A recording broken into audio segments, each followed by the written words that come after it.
Hello, everyone. Thanks for joining us this evening. I'm Maggie Chopade. I am the Senior Associate Director for the UVA Clubs, UVA Clubs and Global Program. On behalf of the UVA Clubs, as well as the Office of Global Affairs, I welcome you this evening.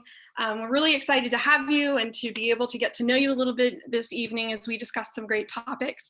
A few quick things before we get started and before you're introduced to our panelists. This program will be recorded and we will be showing this on our social media. So please keep that in mind as you're sharing, that your name and your video may be shared on our social media when we do post this program afterwards. As I mentioned earlier, we would love to know who's in the audience. So please feel free in the chat box to let us know who's here, your name, what school you're a part of. And we will also have a Q&A session, a live Q&A session near the end of the program or towards the middle of the program. And we'll have two ways to do that. One will be, you will see a Q&A box below on your Zoom window. And that's one way to ask your questions. Some of those you can even ask live. There's also a raise hand function, which should be where the participant section is or somewhere on the below on your Zoom bar, a raise hand. And that is an opportunity once we go into Q&A to be able to raise your hand and ask a question. Either of those you're welcome to do throughout the program. And then once we get to the live Q&A, we'll open for all of your questions then. So without further ado, I'd like to introduce you to Steve Mull, our Vice Provost for Global Affairs at the University of Virginia. Through this role, he's the primary lead on global relations at the university, responsible for developing strategic vision, designing outreach, and overseeing international activities. Steve's responsible for overseeing institutional development of global partnerships and developing a wide array of services, programs, experiences, and strategic partnerships that promote global imagination within University of Virginia. Steve joined the university in August of 2018 after a 36-year career in U.S. Foreign Service, which included serving as acting undersecretary for political affairs, implementation of the Iran nuclear deal, and service as ambassador to Poland, Lithuania. So without further ado, Steve Mull, thank you for joining us and giving us a brief update on the university and introducing us to our other panelists, Damya and Debjani Ganguly. Thanks very much, Maggie, and good evening to all of our friends in India and throughout South Asia. We're so happy to see you virtually and that you were able to join us for some time this evening to talk about everything that's been going on at UVA and UVA's view of your neighborhood there in India and South Asia. You know, Maggie mentioned that I had come off a rather long career in US diplomacy. And one of the most exciting developments during that career, which I left in 2018, was the emergence of India and all of South Asia as one of the most strategically important regions of the world. And UVA, of course, knows that because so many of our distinguished alumni, like BN on the panel here, in fact, come from India and still remain very much part of the UVA community.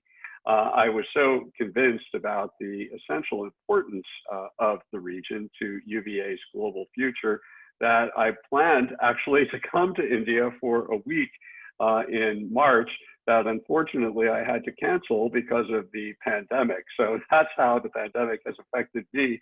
I was looking forward to being there and meeting all of you and hearing what more UVA could do to intensify its presence in the region. But it's not canceled. I'll definitely be coming as soon as I'm able to make it there with a team of colleagues from the university. So I hope this meeting on Zoom will be a down payment for our meeting in person when I'm actually able to come to India. The impact of the pandemic on our global experience has been pretty dramatic. When the scope of the crisis began to come into focus in late January and early February, we got very worried in the global arena because we had more than 400 students studying abroad during that time. And as the pandemic spread ever more rapidly throughout the world, it became pretty clear to us by mid-March that we would, in fact, have to bring all of our students home. So within a couple of days' notice, we were able to get 400 students and the faculty that was with them on airplanes back to the United States and back home. It wasn't easy, but we were able to do it safely. And of course, the situation here in Charlottesville had changed dramatically as well. At the beginning of March, we made the determination that it would not be wise to resume business as usual after spring break. And so we made the decision to basically tell all of our students to not return from spring break to Charlottesville, and instead to go, if they could, to alternate locations, such as with friends or family, and continue their education in the spring through completely online instruction. And within about 10 days, we moved to take all of our courses. There were more than 4,000 of them throughout the university, completely online with very little advance notice. And I'm really proud of the job our faculty and students did in making that transition so smoothly. It wasn't perfect, it wasn't ideal, but it worked. And in fact, as we finished the semester, everyone got credit for the courses they were in and they were able to complete, and those who were finishing their education were able to graduate in a really nice online ceremony. If you have the chance to look at it, I encourage you to take a look at it. As we've gone through the summer, we have been very busy trying to make determinations about how we would operate in the fall. As all of you know, the scope of the pandemic to come is still very much unpredictable, very much unknown here in the United States. Infection rates have in fact remained at a pretty constant level over the past couple of months. And it seems just as some regions of the United States start to go on the downward slope in terms of their infections, others are coming up. So it's very difficult to predict how this will play out. Here in Charlottesville, we've been quite fortunate to have a much lower than expected rate of infection so far. Touch wood that it remains that way. But we've typically had only about 24 active cases in UVA Hospital, more or less 24 since the middle to end of March. And in the broader state of Virginia, the infection rate has now started to go down, but we don't take it for granted. We're still very much practicing social distancing. Here at the university, I've been working at home since the middle of March, as have all of my colleagues. We're not sure when we're going to go back, but when we do go back, it's going to be a different kind of university experience than what we've ever had before. Last week, President Ryan wrote to the entire UVA community to lay out what sort of procedures and conditions we're going to have here at the university this fall. First off, and most importantly, we're starting on the same date that we planned to. On August 25th, it will be the first full day of classes here of the fall semester, as we had planned it all along. However, that's where the similarities begin to end. Larger classes, we don't know what the cutoff number will be, what the threshold will be. We will determine that closer to August 25th in conjunction with the State Department of Health guidelines. But we will, for larger classes, all of those will be exclusively online. Smaller classes will be in classrooms where full social distancing will be observed, and to make sure, and everyone will have to wear masks, just to play things on the safe side. We are especially sensitive to the challenges that face international students, some of whom I know are on the call with us today. United States consulates and embassies have not been issuing visas for quite some months now. I hope that that will change sometime this summer, but we don't know yet when they will begin issuing visas again. On top of that, students who have been in certain regions of the world, such as China, Europe, Iran, and Brazil, for the 2 weeks previous to their entry to the United States, will not be able to cross the border under current restrictions. Again, we hope that will change sometime this summer also, but we don't know that either. And of course, as any of you who travel frequently know, it's not as easy as it once was to get on an airplane. So that's another restriction that our international students and faculty, for that matter, are facing. So we are making sure that even if our students can't make it to Charlottesville by August 25th, they will continue to be able to get the full benefits of a UVA education. We have guaranteed online education to any student, either international or American, who cannot make it to Charlottesville until such time as they are able to make it here. We're also going to be much more flexible with the academic year coming forward. For those students who decide they prefer not to come to Charlottesville for whatever reason, we'll respect that and enable online study. If students don't want to take a full course load of 5 courses online, because as all of us are learning, working online does have its challenges, that will be fine too. So we're going to be expanding the offerings in the so-called J term, the period of time between the fall and the spring semester, whereby students who may not want to take a full load in the fall will be able to take a course in the so-called J term for full credit. We're also going to substantially expand course offerings in the summer session, the first summer session, which begins in May.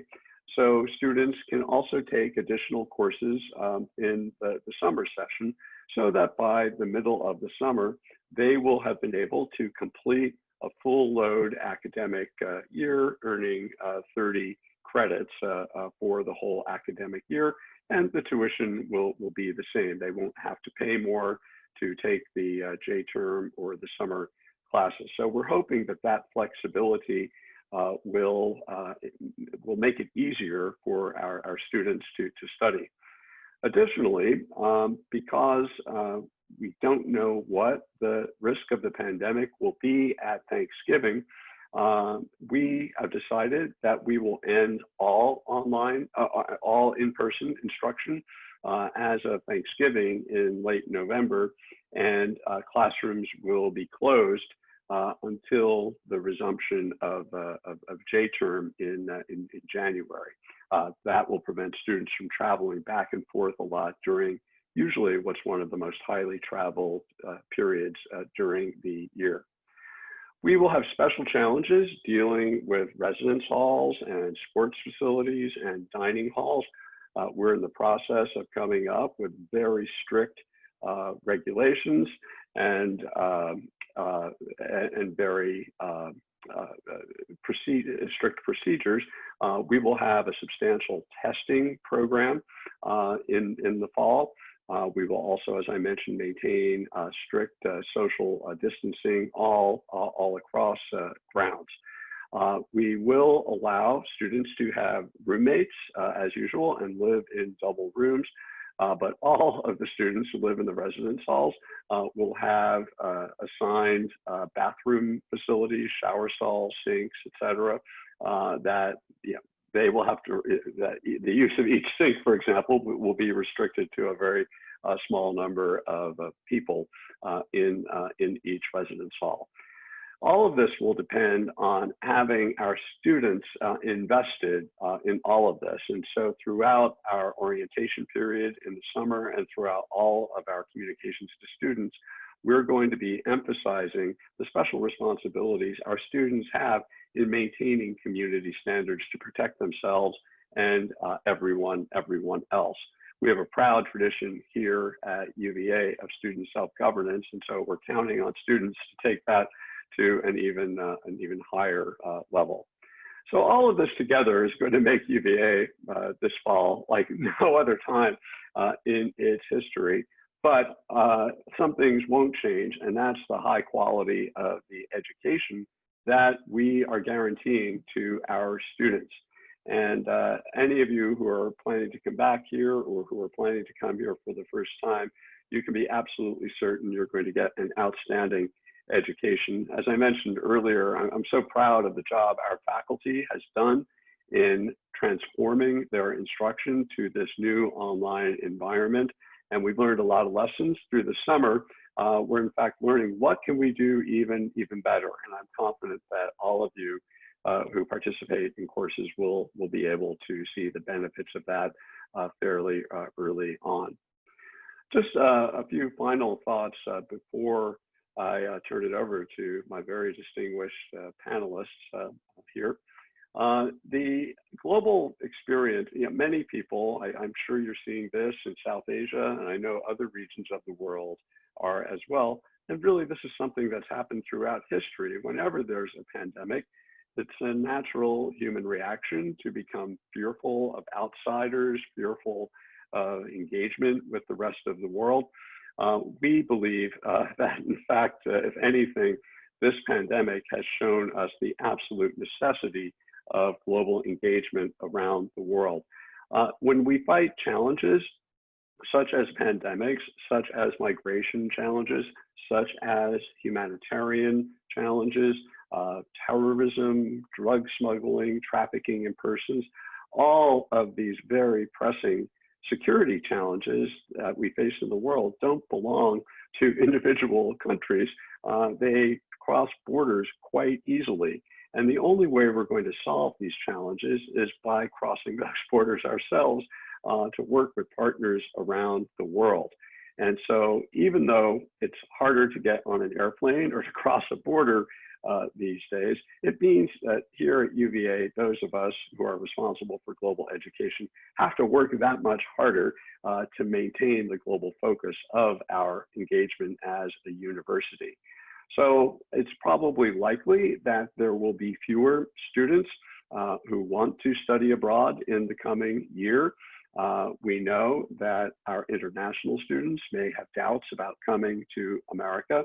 We're committed to doing everything possible to make UVA continue to be a welcoming place for our international students.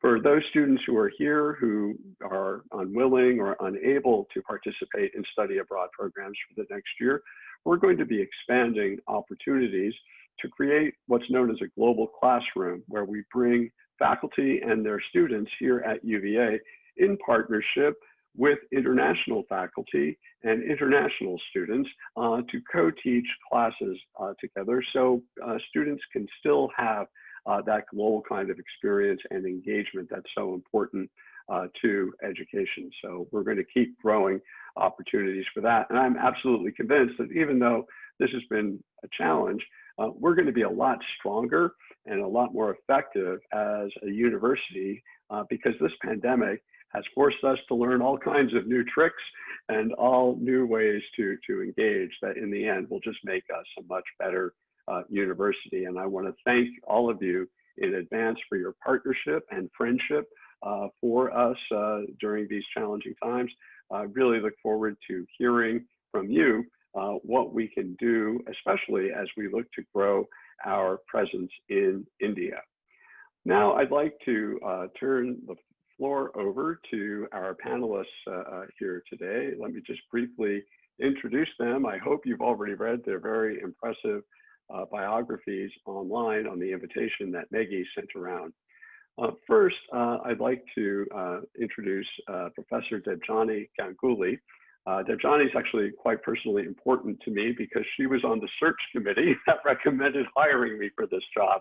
So I'm always very grateful for Debjani's help in giving me this extraordinary opportunity. In the global sphere, Debjani plays a very important role here at the university as the director of the Institute of the Humanities and Global Cultures. And she is one of our leading voices for more global engagement here at UVA. She's been widely published. She has had visiting fellowships at the University of Chicago, at the University of Cambridge, at Oxford, and at the University of Wisconsin in Madison.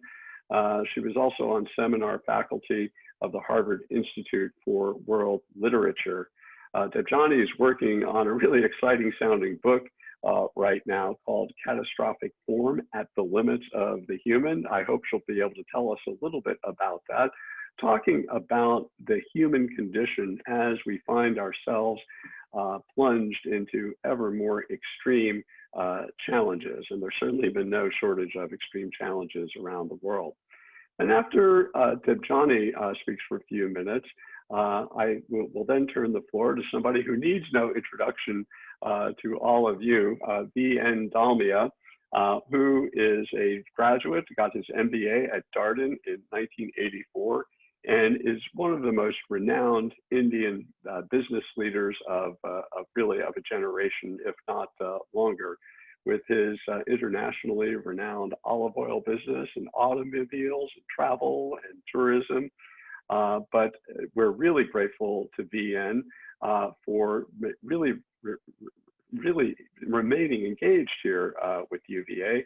He is a member of the Darden Board of Trustees, and in addition to his ongoing support for everything Darden and the whole university does, he's also made the strongest contribution of all. He has sent his son to work to study here in his footsteps in the MBA program here at Darden. So we look forward to hearing from both Debjani and VN for a few minutes. Debjani, if I could turn to you first, we'd love to hear your perspective on things happening today.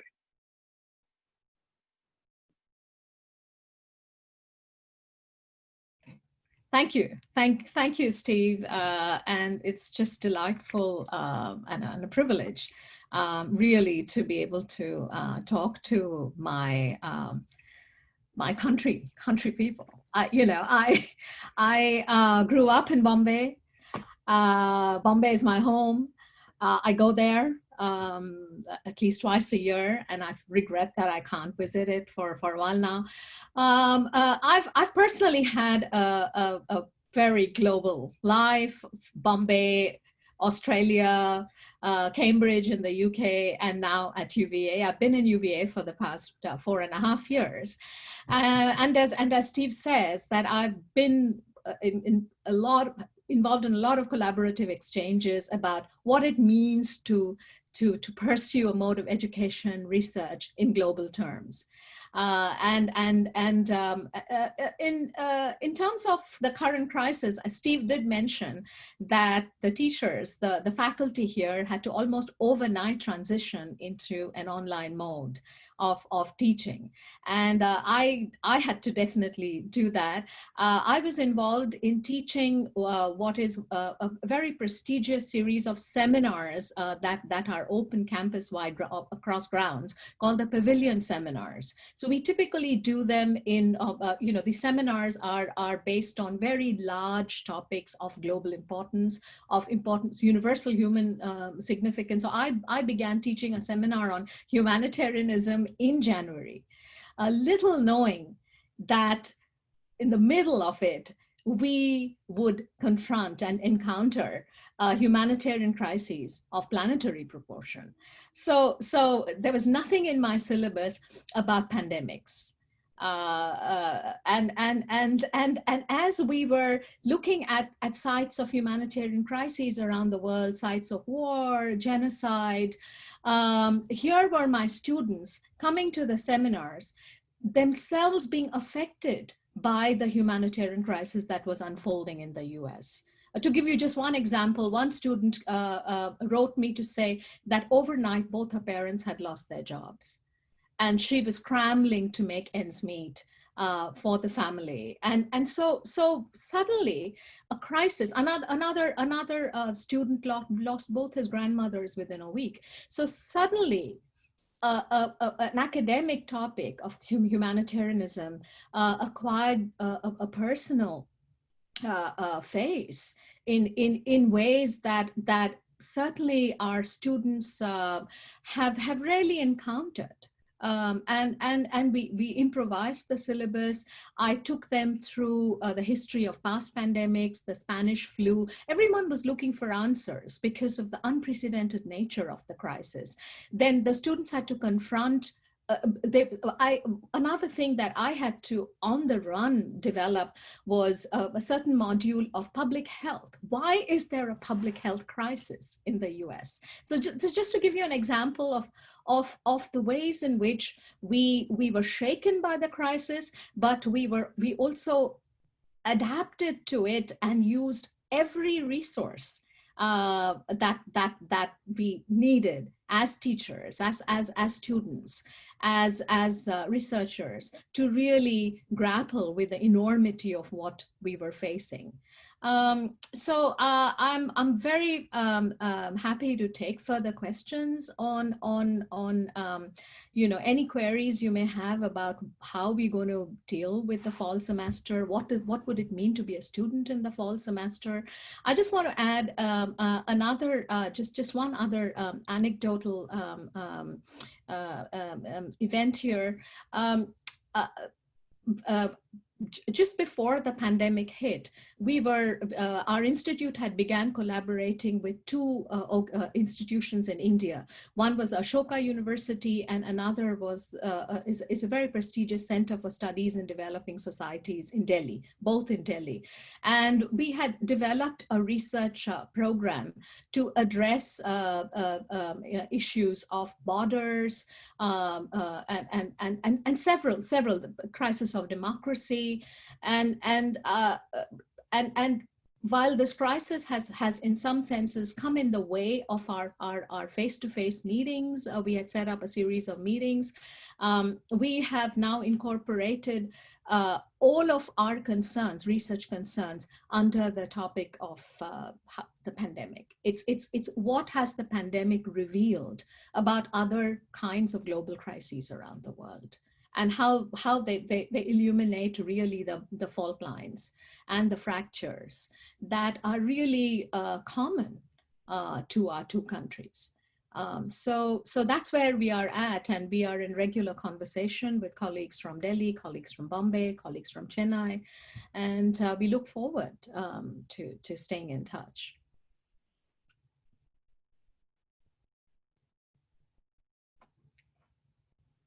Thanks very much, Debjani. Vian, can we turn over to you now for your own observations?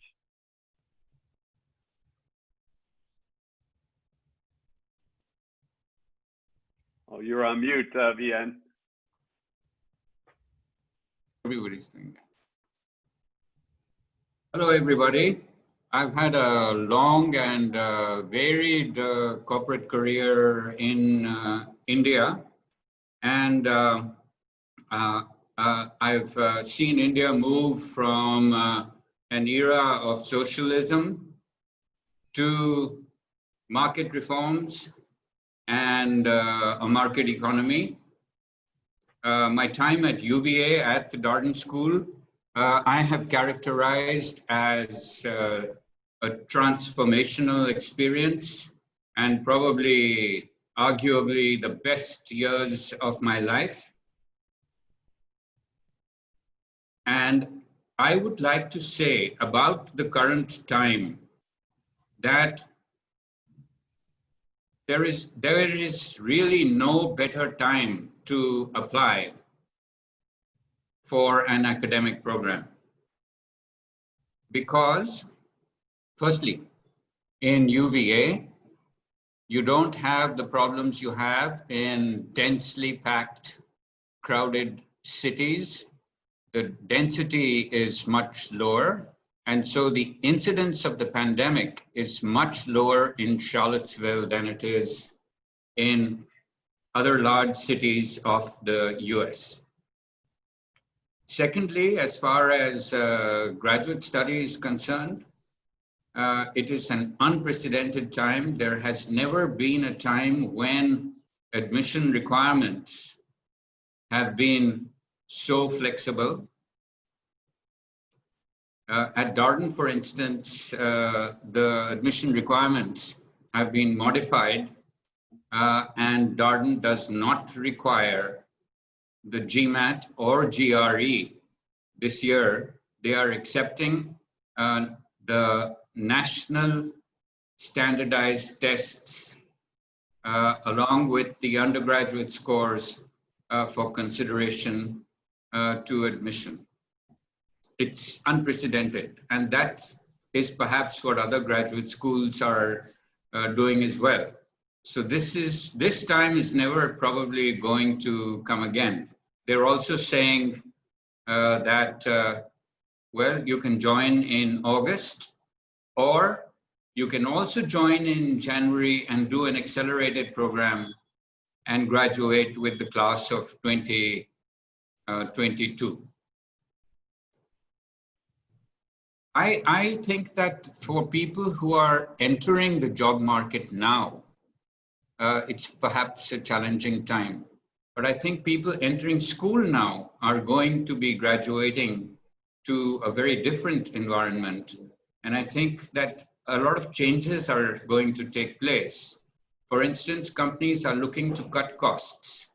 That means reducing the top layer of expensive management and hiring skills, younger skills. That means forming a pyramid instead of a cylinder. That means a wider base of younger talent and a wider base of skilled people.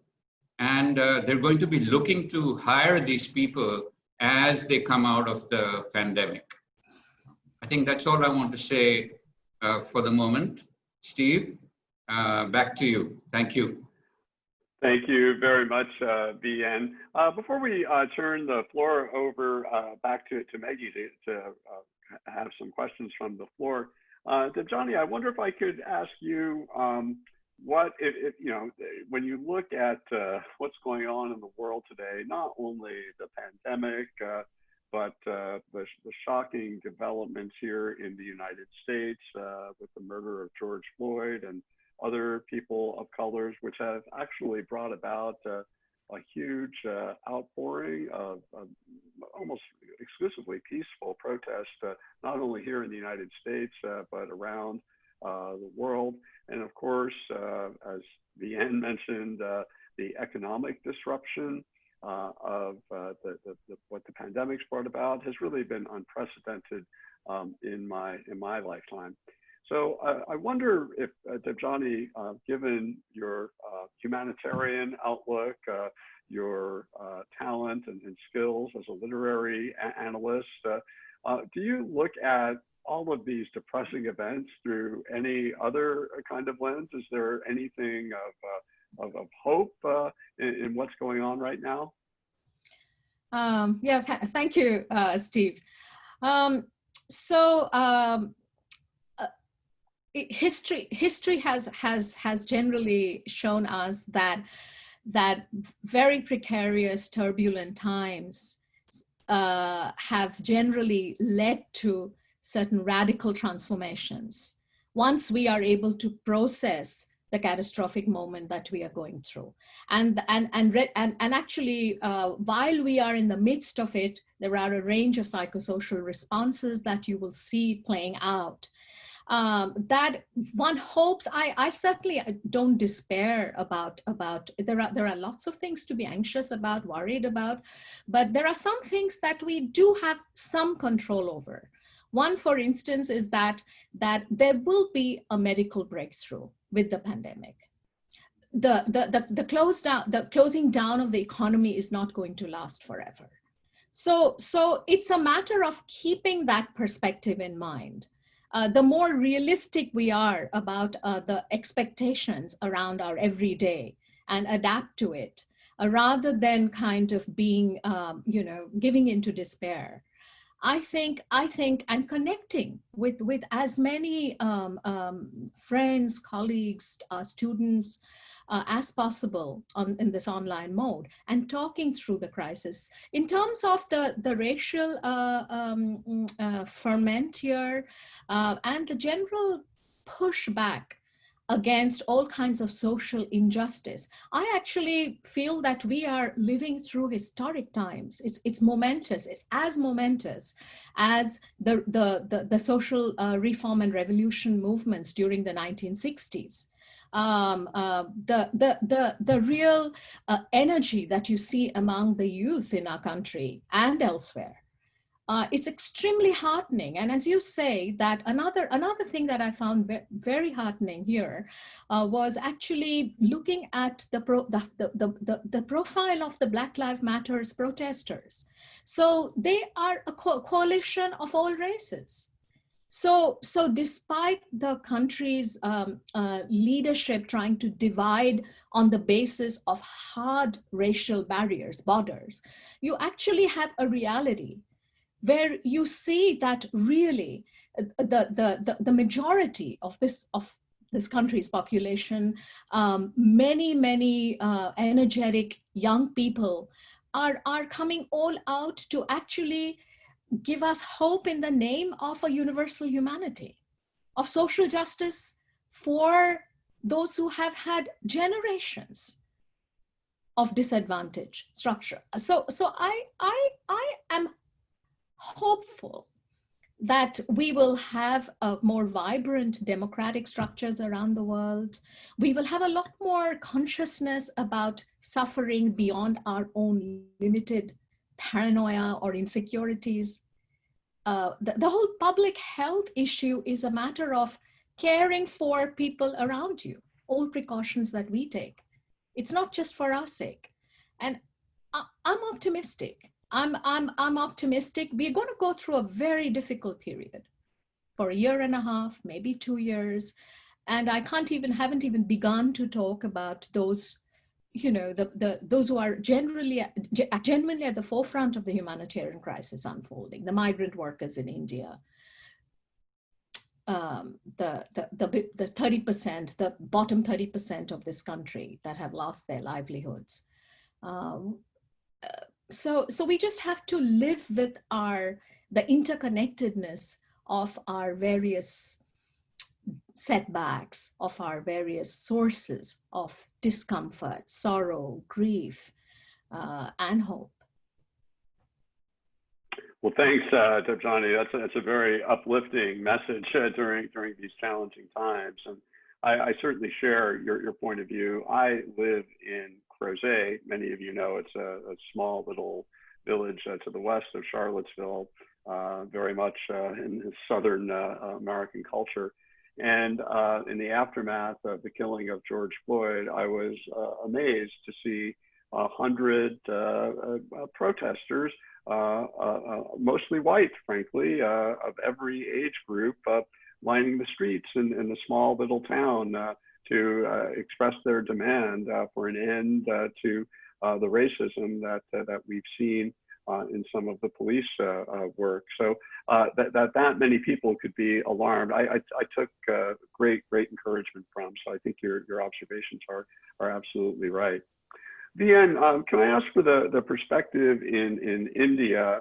It's among our political scientist friends.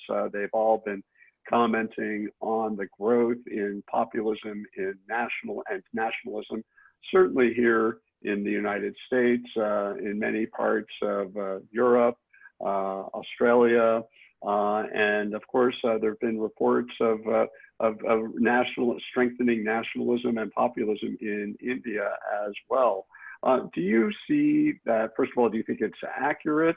Do you see that continuing to intensify, or do you think that other movements are going to come to the fore there in India? Steve, I think that the pandemic is going to force a shift in emphasis, a shift in priorities. And I think that we are actually a nation of corporate dwarfs. Very briefly, we have 63 million enterprises and only 20,000 of those have a paid up capital of more than 100 million rupees or $1.25 million. So we have 63 million enterprises which have lots of labor and no capital.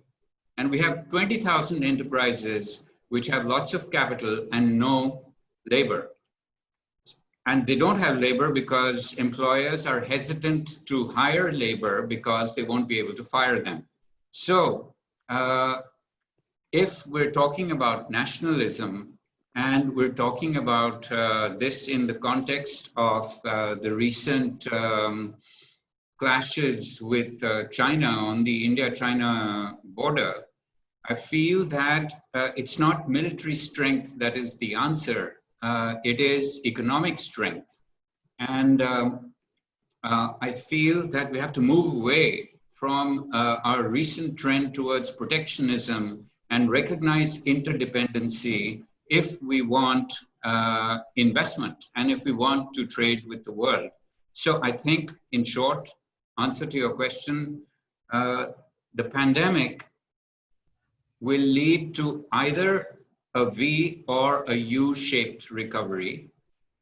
So economic prospects will improve, and the pandemic and the India-China clash are going to lead to a fresh look at economic priorities. Thank you very much, VN. Maggie, I want to make sure that we have a chance to hear from our audience.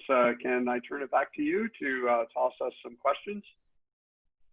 Yes, absolutely. So everyone, we're going to go ahead and start our virtual live Q&A. You can do this in two ways, as I mentioned. Several of you have asked some questions in the Q&A, which some of the panelists have answered throughout the program. And you can also raise your hand and ask a question. I see that someone has already raised their hand to ask a question. So I'm going to unmute. It is labeled IMI New Delhi. I'm going to allow you to talk to ask your question.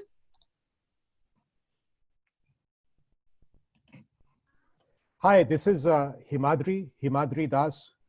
I am a UVA alum, 1990 engineering school. So I was at UVA for 5 years. I did my master's and my PhD from the engineering school from 85 to 90. And incidentally, I have visited Crozet to have pizza. There used to be a Crozet pizza. I don't know if it's still there. It is. Many times, many times. So currently, I head a group of business schools in India. It's called IMI, International Management Institute. We have 3 campuses, New Delhi, Calcutta and Bhubaneswar, and I head that entire setup.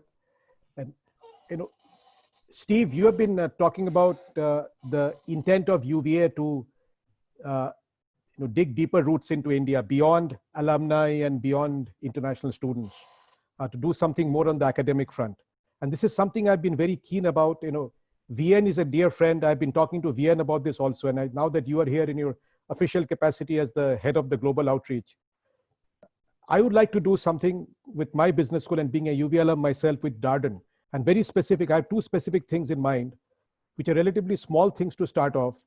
Darden is known for its case studies. And it would be great if we could develop something like a Darden IMI case center in India to develop India-specific cases, which could then become part of the Darden repository. Harvard, for example, has a setup here, but from what I have seen from the cases, and VN would know better, Darden cases are equally good, if not better. And maybe I'm biased being a UV alum, but if we could do a Darden IMI case center, and I would be happy to use our institution to collaborate and get our faculty to partner with Darden faculty and develop cases which are India specific. The second thing is that with online having taken off in a big way in India also, thanks to, if I may use the word thanks to the pandemic, which has caused some transformations.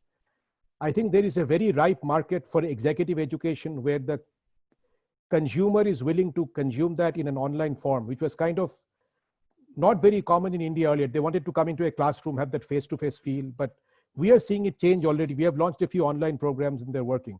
So again, if we could partner with Darden, where we could co-deliver certain online executive education programs. The Darden faculty won't have to travel, and we could develop the curriculum jointly and then deliver it jointly, and also, enter the market in that form. So these were two specific ideas I had in mind to actually improve the academic collaboration of one of the schools of UVA. And the reason I'm picking Darden is because I had a group of business schools. So that's something that is very close to my heart and something that I would like to do if it's possible. So I just wanted to leave that. Himadri, thank you very much for those great questions. I'll also defer to VN to see what thoughts he has. But I know I work very closely with the senior leadership of Darden School, and they are very much interested in the growing field of remote executive education. And I know they've identified it as a growth area going forward. And I know from the leadership, and of course, VN's membership on the Board of Trustees is testimony to this, how critically important these partnerships in India are going to be for Darden's future. We have a substantial number of our students from India, like VN's son and others. And so I think that there will be natural interest there. In terms of establishing a presence, a formal presence overseas, I have to say in recent years, there's been a bit more of caution about brick and mortar operations for universities overseas. For a time in the 90s, there was growing interest in a number of American institutions of higher education in opening campuses with local partners in various places around the world, certainly in India. In recent years, there's a growing view that maybe that might not be the best way, the most effective way to engage, as technology has become a lot easier and made it a lot easier to do online instruction than before. Perhaps a physical space is no longer necessary. That said, I will pass, Himadri, I'll pass your suggestions on to our colleagues in Darden. In fact, they were hoping to join me on my visit there when it's rescheduled, and we look forward to talking through that idea. But I'll pass this along in the meantime. But VN, as a member of the board of Darden, certainly I defer to anything further you might like to say on that issue. Steve, I think the best way to address this would be to pass it on to Darden, and I will certainly do that, and it would help if you did the same. Right, thank you. Maggie? So we, in spirit of talking about classes and different ways to be able to connect in an online university, Debjani, we had a question in our Q&A box specifically to you that asked if you could share a little bit about the challenges you faced while conducting classes on Zoom.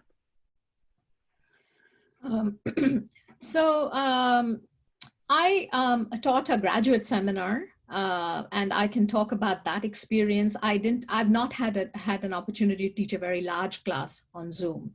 So one of the disadvantages of transitioning into Zoom was that a seminar, 2.5-hour seminar, requires a lot of interaction, a lot of group work, in-class research. And given how quickly we had to transition into the online mode, the students and we took a little time to adapt to the breakout rooms, waiting rooms. Among the things that really worked was using the whiteboard. We quickly adopted the whiteboard function. So what we really missed was the live face-to-face interaction. So in a typical seminar class of 15 students, graduate students, if they spent 1 hour brainstorming among themselves in a group, I actually would, in a classroom situation, go and spend a little bit of time with every group, hearing their discussion, and finding a way to synthesize their insights at the end of it. But that was really, it didn't work that well. There was a fragmentation that we experienced, and the default request from the students was that I actually go into a lecture mode for the first 45 minutes, which then would help bring the particular class together with a set of themes, and then we have a live discussion with all the students.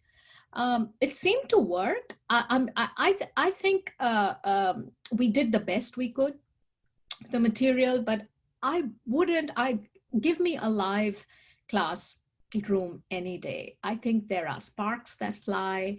There is serendipity of conversation, which appears a little restricted when it's online. So a teacher like me can't wait for the danger of the pandemic to be over and just get back into the classroom. It's not a substitute, but we made the best of it. Thank you, Debjani. We have another question about online classes from Sumdev, who asks, how would you encourage a student now in this current place that we're in to make the most of their college education through this experience? Yeah, that's a really great question, Maggie. Thanks for passing it along. As Debjani was just saying, this has been such, the past 3 or 4 months have been such a challenge for all of us, not only in how we teach and how we organize instruction, how we function as a university, but really how we function as human beings. I know as all of us around the world have been plunged into social distancing, it's been a real challenge. We're social beings by nature. We crave being with our friends, being with our families, being together in the same room and living life together with others. And being deprived of that was an enormous hardship for all of us on so many different levels. But as the pandemic wore on, I actually noticed quite a few things. So now I'm on a video chat with my son who lives in Washington every day for a half an hour or 45 minutes, much more so than we were when we didn't have this, when it was very easy to go visit him. I've been on Zoom calls with old friends and family whom I hadn't seen in years. And so I think this experience has really lit a fire within each of us to reach out and treasure those who mean something in our life even more so. And that's one of the good things that will come out of this experience, as Debjani was talking to earlier. Now, if you take that whole experience and apply it to the university experience, it seems to me the same things have to apply. So if you decide to spend the fall semester at home and do your instruction online, you still need to build those bonds, which we now know can be done through Zoom and other technologies, to reach out to students, develop study partners with students, much as you would if you were here in Charlottesville. Every student will have their usual cadre of advisors. You should be engaging with your advisors early and often. Many of the independent student organizations, the clubs, the CIOs are going to be extremely active in organizing themselves. And I encourage you to be in touch. You can go to the Student Affairs website and get links to all of these organizations and start participating in those organizations. Sports, we don't know yet what sports are going to be like here at UVA. It's a really important part of UVA culture. President Ryan mentioned in his letter last week that there will be sports. We don't know if there will be people in the arena or in the football stadium because of social distancing. But if they're not, it certainly will be broadcast on the web, simulcast, stream. So I encourage everybody to participate and watch those sporting events remotely, and just build those personal relationships, and not only with your advisors and your fellow students, but with your faculty as well. Faculty continue to have office hours and meet with their students to help guide them through the classes. So just invest as much time as you can into building those relationships. And then one day there will be a happy reunion here in Charlottesville to bring it all together. But Debjani or VN, anything else that you would offer on that perspective? Steve, if I may, you know, the institute, the Humanities Institute I direct, one of the things we have taken advantage of during this period is really, you know, we host a series of talks, we host fellows, we host events, everything is open to the public. But the way we have now think of the public is genuinely global, because previously in-person attendance was limited to people who were on grounds in Charlottesville, and occasionally we would stream in people, but the visitors would actually come to us. But now we are able to engage with a much larger community of faculty and students, and in terms of our publics has really grown. And we have made much more of an effort to put our programming out there on the online portals. And so the students who come in, or even if they choose to study virtually, they will have access to all the public webinars like the Miller Center, our institute, many other institutes. That programming is now available to them. They just need to log in. So there are many advantages of doing public programming virtually, where there's no barriers. That's great. Thanks, Debjani. I'd also let you know, we've just launched a Global Affairs newsletter. If you'd like to subscribe to it, please send us a note at global@virginia.edu. And we'll be happy to subscribe you to it. You can also go to the Global Affairs website for information, but we use that as a vehicle to advertise these sort of events that are coming up, which, as Debjani points out, are now much more accessible than they ever were before. Deanne, anything you'd like to add?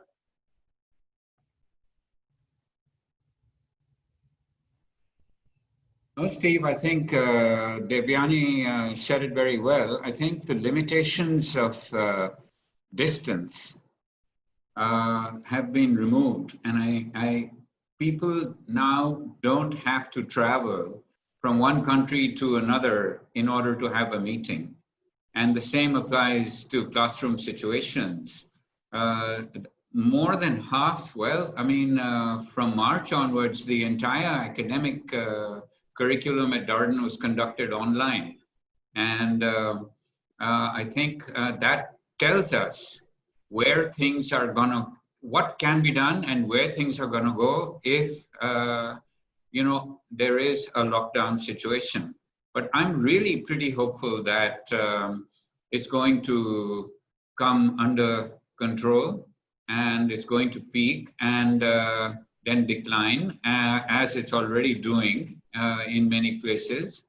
And so there will be the possibility of physical classroom situations as well.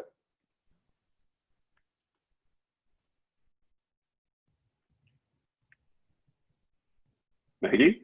Great. Thank you all so much. I think we're out of time and past time. Thank you so much for spending those 8 extra minutes with us.